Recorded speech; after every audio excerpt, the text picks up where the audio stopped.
souvent d'ailleurs pas moqué, mais taquiné, sur ce que certains appellent les catholiques de l'extérieur, c'est-à-dire des gens qui ne sont pas catholiques et qui disent à la France qu'elle doit rester catholique. Avant d'aller plus loin, clique sur s'abonner. Chaque seconde compte. Alors reste avec nous. Fais-le maintenant et abonne-toi. Je parlais de Chateaubriand tout à l'heure, on pourrait remonter le temps. Il y a Barbé d'Aurevilly, il y a Sainte-Beuve, il y a Péguy, il y a Barès, etc. Donc je m'inscris tout à fait. Maurras. Je m'inscris tout à fait dans cette lignée de catholiques de l'extérieur. Maintenant, pour arriver sur le fond, parce que c'est ça que vous me dites. Vous me dites, le catholicisme c'est une foi, et ce n'est pas une identité, ce n'est pas une politique. Je n'ai jamais dit le contraire.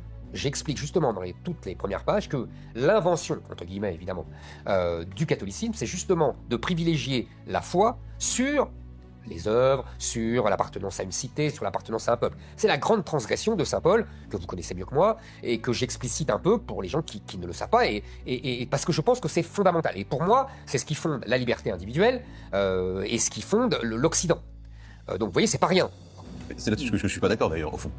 Je pense que cette reconstruction, cette opposition entre Pierre et Paul, parce qu'en fait, effectivement, vous expliquez toute une thèse au début qui est très intéressante d'ailleurs, en disant qu'il y aurait deux aspects dans le christianisme. Il y aurait le christianisme de Saint-Pierre, de Saint-Jacques, des Juifs, qui est une structure sociale avec une ritualité, etc. Et il y aurait Saint Paul qui aurait hérité du judaïsme, et il y aurait Saint Paul qui serait arrivé à apporter le Christ, un Christ pour les gentils, pour les païens, un peu peace and love, qui parle d'amour et qui oublie les structures. Et donc en fait, cette opposition, je pense que cette opposition est complètement artificielle. Je pense que l'histoire de l'Église catholique, c'est le contraire.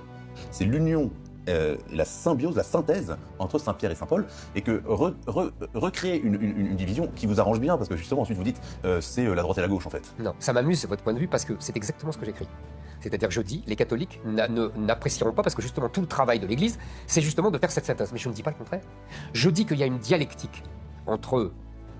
Elle a eu lieu dans les premiers siècles. Mais elle a eu lieu tout le temps, mais elle a lieu aujourd'hui encore. C'est une dialectique subtile, fragile, et qui justement est très complexe à mettre en œuvre, et que l'Église, à chaque fois, s'efforce de mettre en œuvre. C'est exactement ce que j'écris. Mais moi, j'ai besoin, si vous voulez, pour expliquer les deux lignes qui sont après dialectiquement mises en œuvre, parce qu'elles doivent être synthétisées, justement.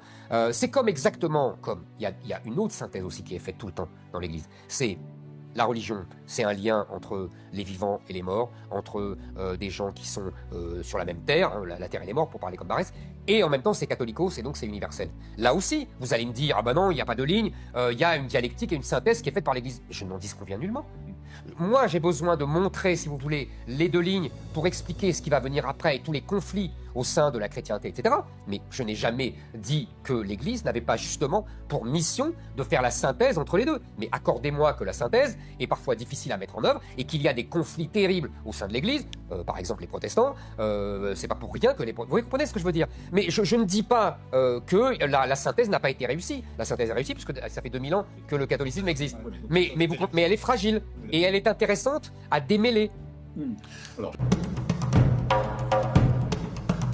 Ce débat ne porte pas seulement sur la religion, mais sur une question beaucoup plus profonde, le lien entre foi, culture et identité collective. L'abbé Raffray insiste sur une idée centrale du christianisme, la foi comme moteur premier, avant toute construction politique ou identitaire. Sans foi vivante, l'identité chrétienne se vide de son sens. Éric Zemmour, lui, adopte une lecture plus civilisationnelle.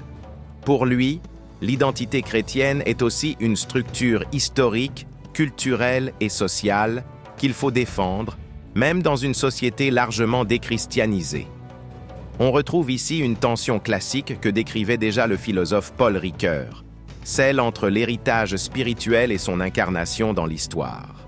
Ce n'est donc pas un simple désaccord religieux, mais deux manières différentes de répondre à la même angoisse contemporaine. Comment transmettre quelque chose quand les repères se dissolvent? Et c'est justement cette tension entre foi intime et identité collective qui va structurer la suite de l'échange. Écoute bien.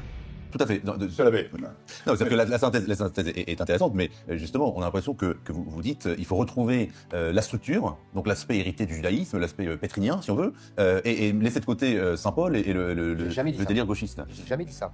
Ah non. Alors, vous dites précisément, est-ce que je peux vous citer? Je vous en prie. Vous dites, le christianisme doit s'assumer comme une identité, comme le font toutes les religions à travers le monde. Spiritualité et identité, foi et culture, tout sera retrouvé ensemble. Voilà. Est-ce que là-dessus, monsieur Havet, vous êtes d'accord? Est-ce que tout ça, ça fait un ensemble? Est-ce Oui, il faut les exactement séparer? ce que j'ai dit. Si ça fait un ensemble, c'est très bien, parce que justement... Qu'est-ce que j'ai dit d'autre? Non, cette phrase, je suis d'accord avec cette phrase, je souscris à cette phrase, mais précisément... C'est exactement tout le livre. Donc vous scrivez. C'est un peu différent quand même, parce que... Non, je dis, il y a eu des excès, si vous voulez. Je dis, reprenons ma dialectique entre local et international, universel. Je dis que dans la synthèse a tendance, depuis 50 ans, 70 ans, à porter en faveur de l'universalisme. Et je dis, on doit redresser le bâton vers le local. Et bien là, c'est la même chose. Quand je dis, ça a tendance à un peu trop porter sur l'amour, etc., et ça doit redresser vers la loi, la hiérarchie, etc., je ne dis pas qu'il faut abandonner le reste. Je dis il faut redresser la barre. C'est mon point de vue. Je dis, moi, je vais vous dire, en fait, fondamentalement, la foi, je ne peux rien y faire. Et vous non plus. En revanche, l'identité, je peux faire. Et vous aussi. Non, mais là, moi, je vais plus loin, parce que je dis, précisément, l'identité, on peut faire, mais on ne peut pas faire une identité chrétienne sans la foi chrétienne. Mais qui vous a dit le contraire? Ah non, vous dites la foi, on n'y peut rien. Mais donc, s'il n'y a pas la foi, il n'y aura plus l'identité chrétienne. Mais je suis d'accord. Donc, ce qu'il faut retrouver, c'est la foi. Ce qui a fait au fur et à mesure des siècles, ce qui a fait l'identité chrétienne, c'est pas les structures, c'est pas une conception du monde et de la vie, c'est la foi et l'espérance de la vie éternelle et la vie des sacrements. C'est ça qui a fait. Mais vous serez bien avancé quand il n'y aura plus d'identité chrétienne et que les chrétiens seront une minorité de dhimmis dans un univers islamique. Allez voir vos amis de chrétiens d'Orient et regardez ce qu'ils subissent depuis 1000 ans. Ils ont gardé la foi. Mais ils sont dans des conditions effroyables, ils sont persécutés, ils sont marginalisés, et en plus, la plupart ont dû fuir les terres musulmanes. Si c'est ça que vous voulez pour la France, mais en gardant la foi, libre à vous. Mais moi, je vous dis, voilà ce qui va arriver. Vous êtes plus de 95% à regarder nos extraits sans être abonné. Si ce format court vous aide à aller à l'essentiel, pensez à vous abonner, à liker et à partager.